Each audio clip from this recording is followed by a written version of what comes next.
In today's lesson, we will cover a truly thrilling event.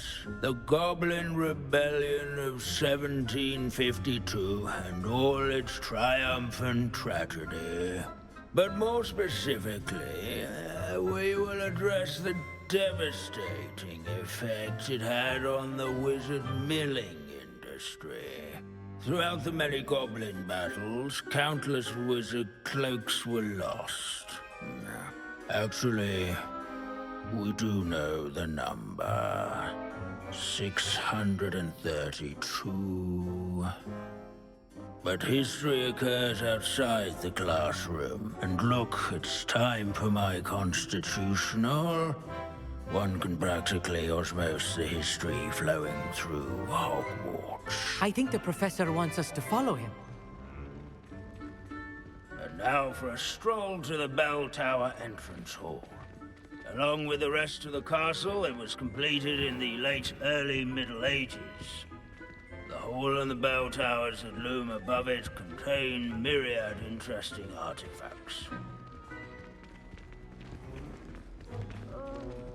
I've never been so bored in my life as in history of magic.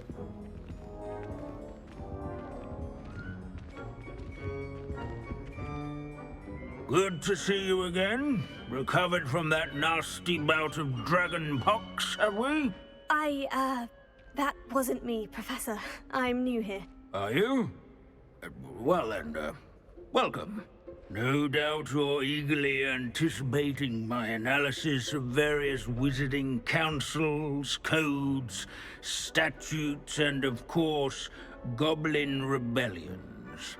Not all goblins are rebellious. Some venture into wizarding politics, such as Eargit the Ugly. Some are talented artisans, such as Bragbor the Boastful. Did you say Bragbor? I know that name. Lodgok said he was an ancestor of Ranrock. Well known for his metalwork. I would imagine much of his goblin wrought iron and silver has survived to this very day. Now, where were we? Oh yes. Back to our class topic for today. Grimbold Weft. Another notable historical figure. He's right nearby. Curious students can find him on display here. Revelio.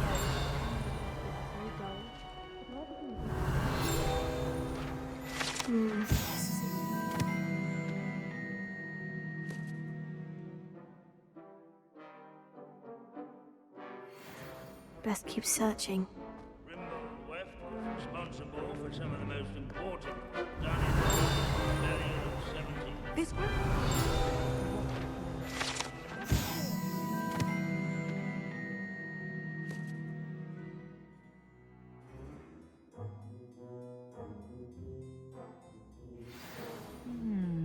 Oh yes, I see you found Grimbold Weft.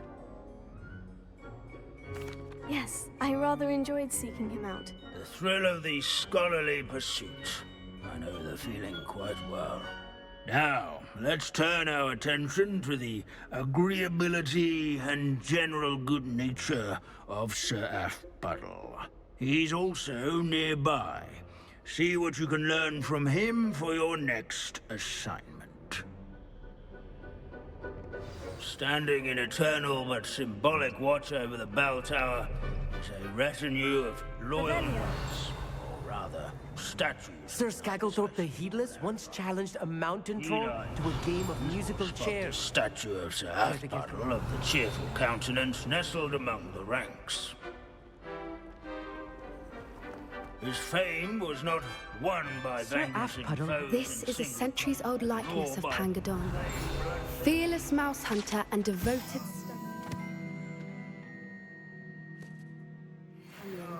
people have always loved their pets. I find that comforting. where his warm and approachable demeanor was celebrated by old friends and Fringo! like.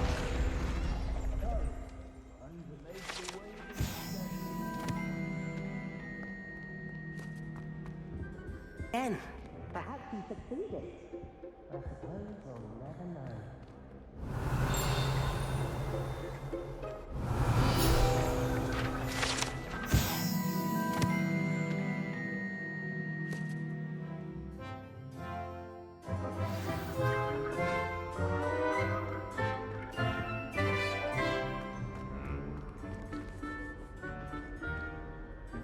Professor Binns, I found the statue of Sir Afpuddle.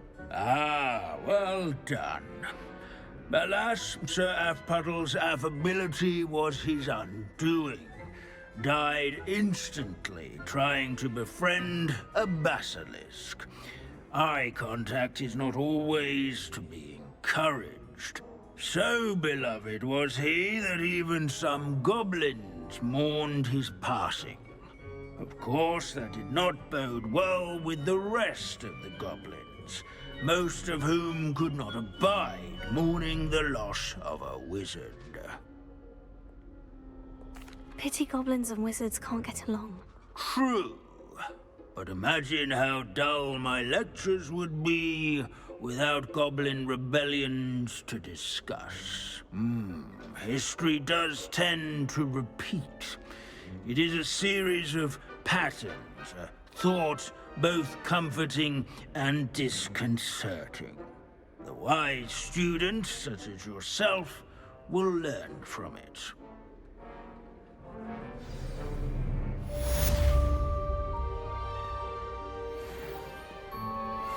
History is written by those who do their schoolwork, so they say.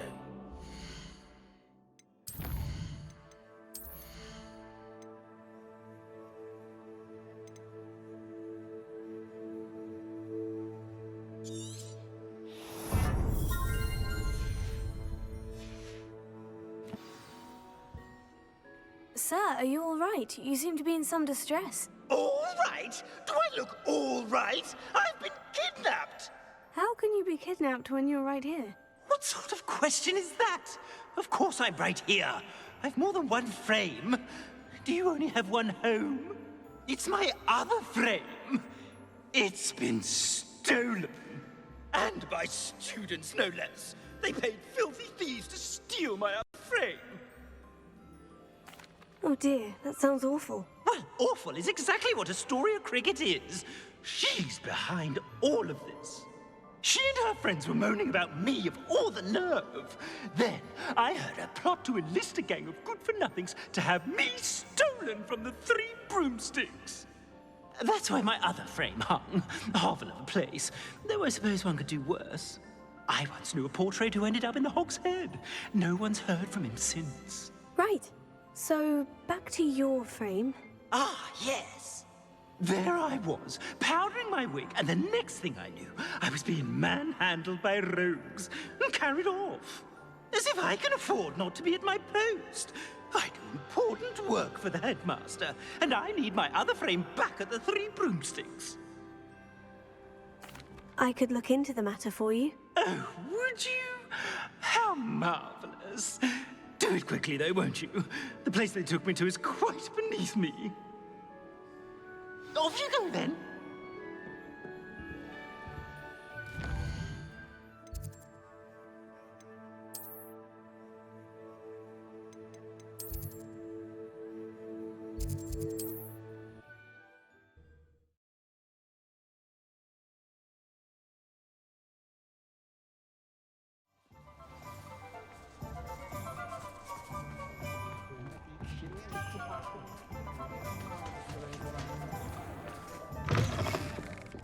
Again.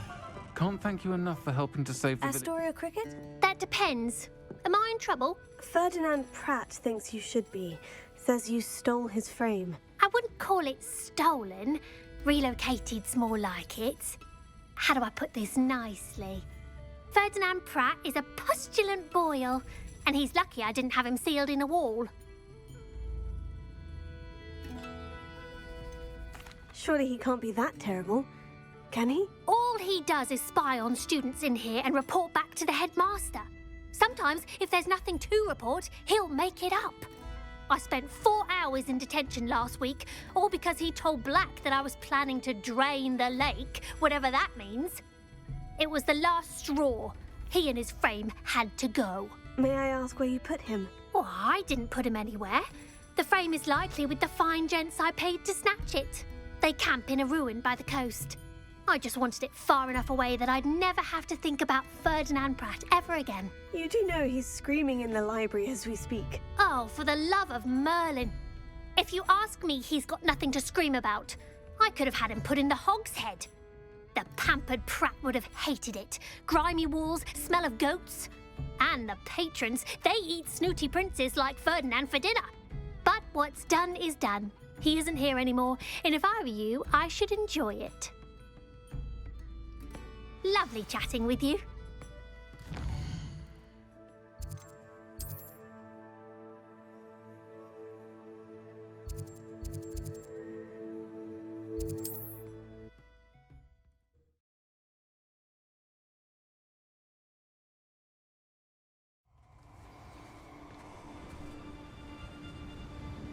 Slippery little shrike, aren't you? No, stop right there!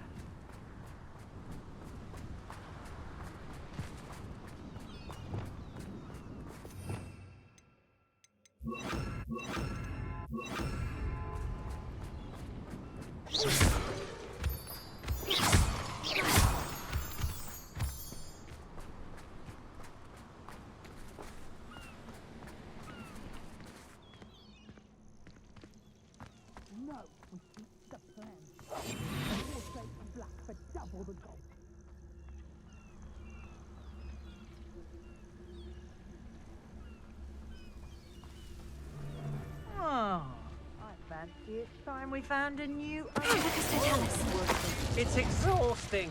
Standing here all... Let's...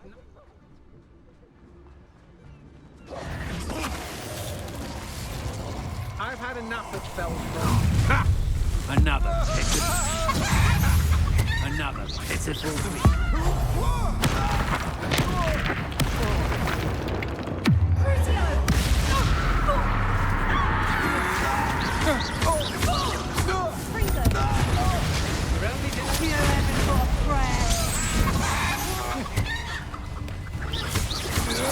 Impressive.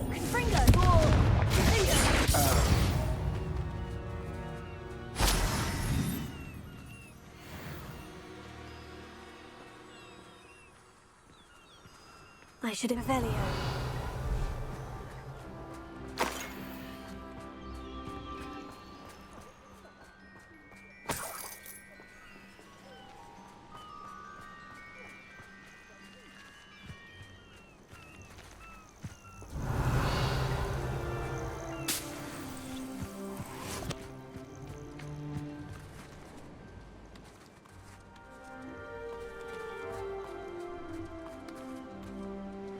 Revelio.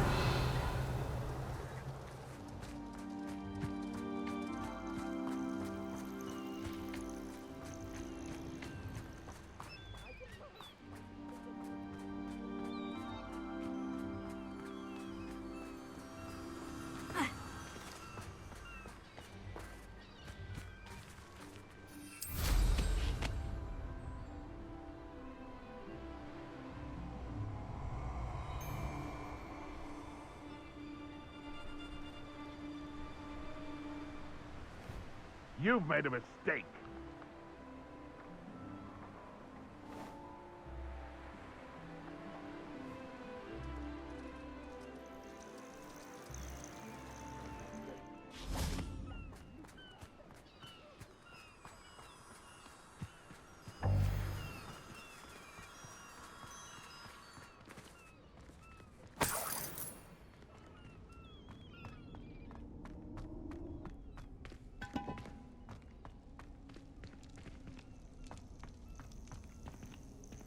Aloha Mora.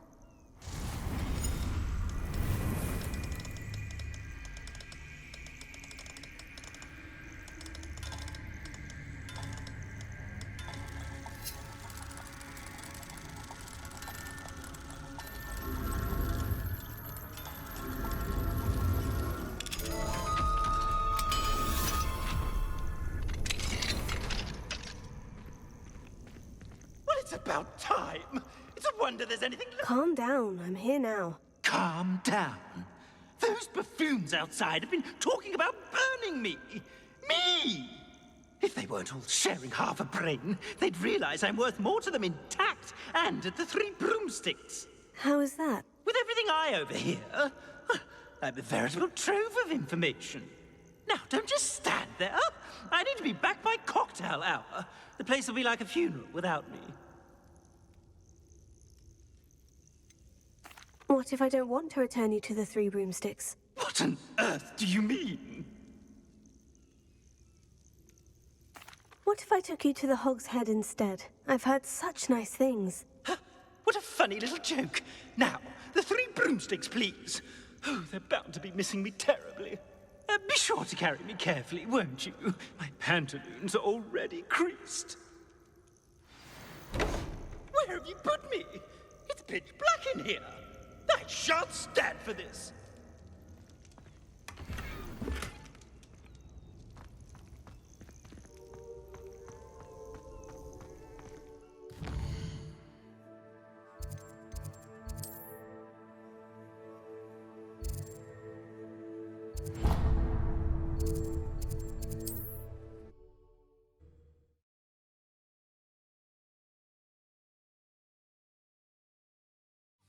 There's a terrible draft in here going straight up my pantaloons.